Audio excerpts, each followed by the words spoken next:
Neste vídeo, vamos dar uma olhada em um casarão aristocrático que situa-se no interior do Parque da Cidade, no Alto da Gávea.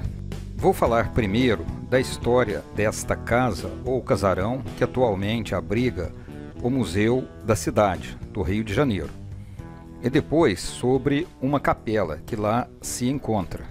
A história do casarão é bastante interessante e envolve personagens famosos. E a história da capela envolve um grande escândalo artístico e religioso que levou a igreja a proibir missas naquela capela de São João Batista por um certo tempo. Mais à frente falamos dos motivos. E então, primeiro falamos do casarão, depois da capela. Este casarão é a mais importante construção existente no Parque da Cidade. Quem primeiro construiu uma casa neste local, pelo menos até onde se sabe da história, foi o Marquês de São Vicente, que inclusive deu nome a uma importante rua do bairro da Gávea. Então, a primeira versão desta casa que vemos aí na tela tinha somente um pavimento e pertencia ao Marquês de São Vicente, um titular do Império, político, embaixador e presidente do Conselho de Ministros por 6 meses, entre 1870 e 1871, o que equivale ao cargo de primeiro-ministro do Império. Apenas a título de curiosidade, na Itália, o primeiro-ministro é também chamado de presidente do Conselho de Ministros. Em 1887, um certo conde de Santa Marinha, cujo nome era Antônio Teixeira Rodrigues, adquiriu em sociedade a propriedade vendida pelos herdeiros deste Marquês de São Vicente. Este conde de Santa Marinha recebeu seu título de um rei de Portugal em 1890 e não do Império do Brasil. Foi este conde, que era também arquiteto e artista entalhador em pedra, que na verdade cultivou de fato essas terras, ou seja, as terras do Parque da Cidade, e também as transformou em belo parque. Com relação ao casarão, foi ele quem construiu um segundo andar na casa, reformando-a e conferindo à mesma um aspecto senhorial ou aristocrático. Outra curiosidade, o Palácio da Liberdade, em Belo Horizonte, antiga sede do governo de Minas Gerais, foi projetado por este conde de Santa Marinha.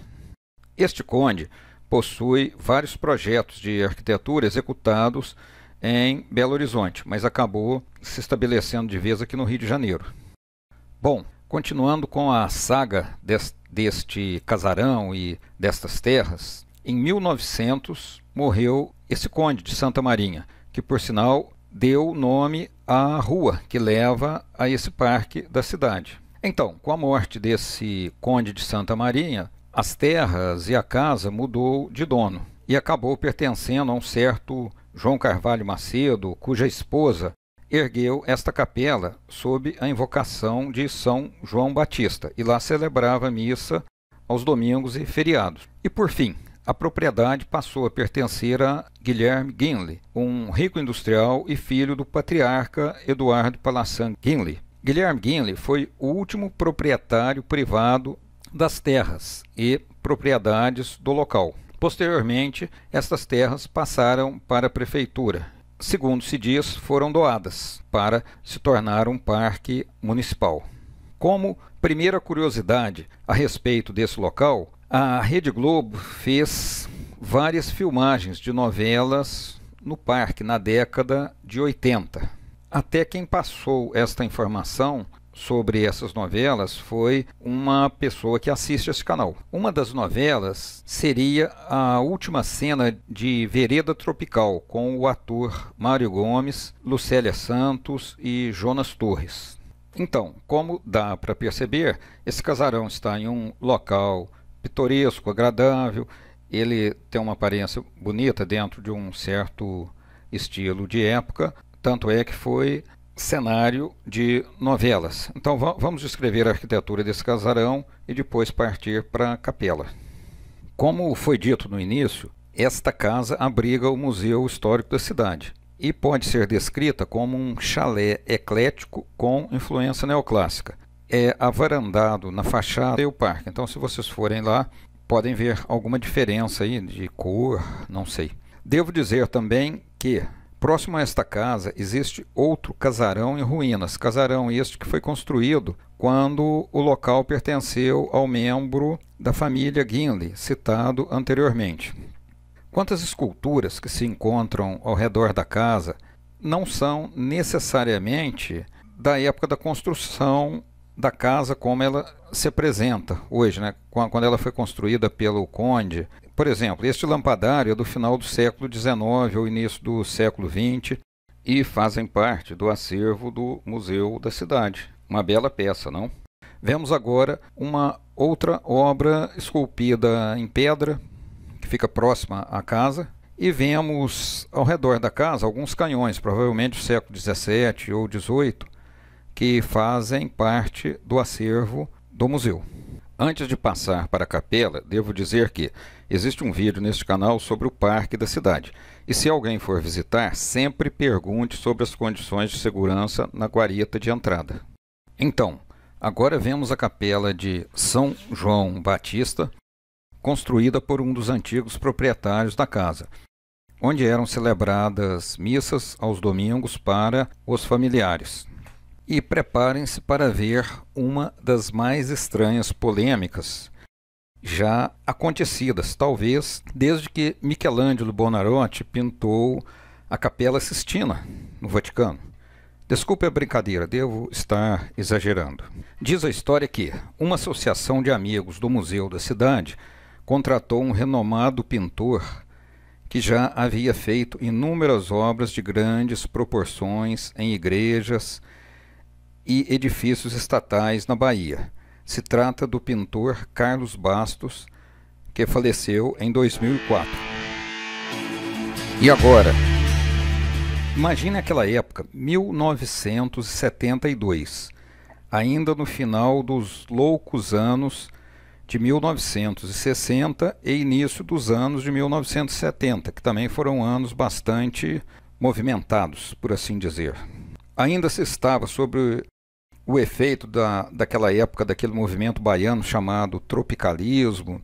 Internacionalmente estava surgindo o heavy metal ao estilo do Led Zeppelin, Deep Purple, Black Sabbath, né? E também dentro daqueles atribulados tempos em termos de política.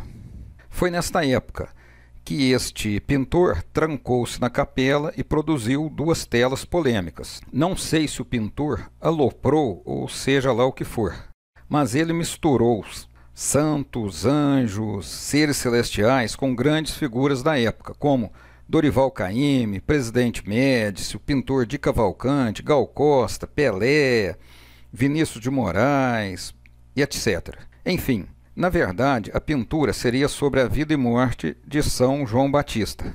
Mas até gente da chamada alta sociedade deu o ar da graça na pintura, como a ex-Miss Brasil Marta Rocha e o colunista Ibrahim Suede. Quando a obra-prima foi mostrada com o pintor em estado de êxtase e encantamento com sua própria obra, eis o que acontece. Foi um choque, né?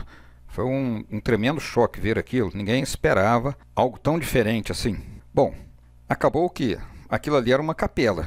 Então, veio a Comissão Arquidiocesana de Arte visitar a capela para avaliar os murais e ponderar sobre a liberação do local para culto religioso. A capela acabou dessacralizada, ou seja, não autorizada para missas, por causa que aqueles murais não estavam adequados. De acordo com a avaliação fosse liberado, seria necessário que Pelé não poderia ser retratado como um anjo, assim como Caetano Veloso e Djanira não poderiam ser retratados como São João Batista nem Santa Isabel, respectivamente, né? Uma coisa de louco.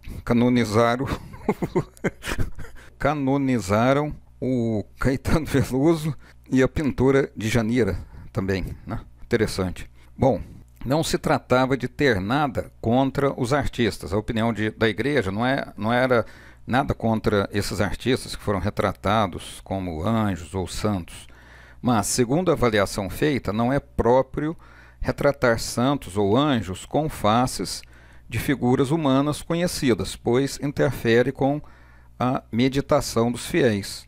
Ou seja, um santo ou santa deve ser associado à sua própria história e não tomar a face de outras pessoas famosas. A pessoa vai na igreja para fazer reflexões, ou seja, uma experiência espiritual. Uma vez que os santos, santas e anjos não tivessem faces de pessoas conhecidas, então a pintura poderia ser aceita.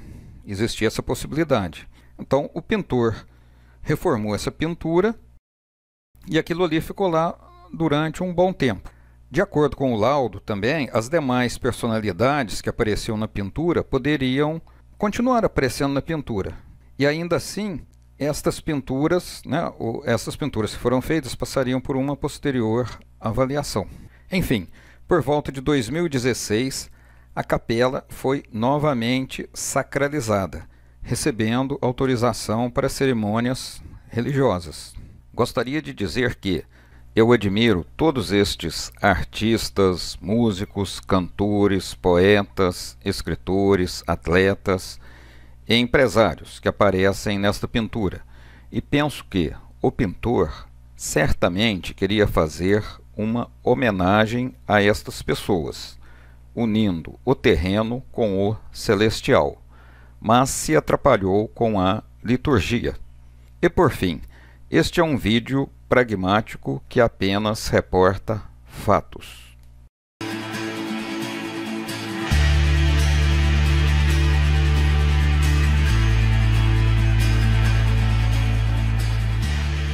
Se você gostou desse vídeo, marque um like, inscreva-se no canal e clique no sininho para que você receba atualizações.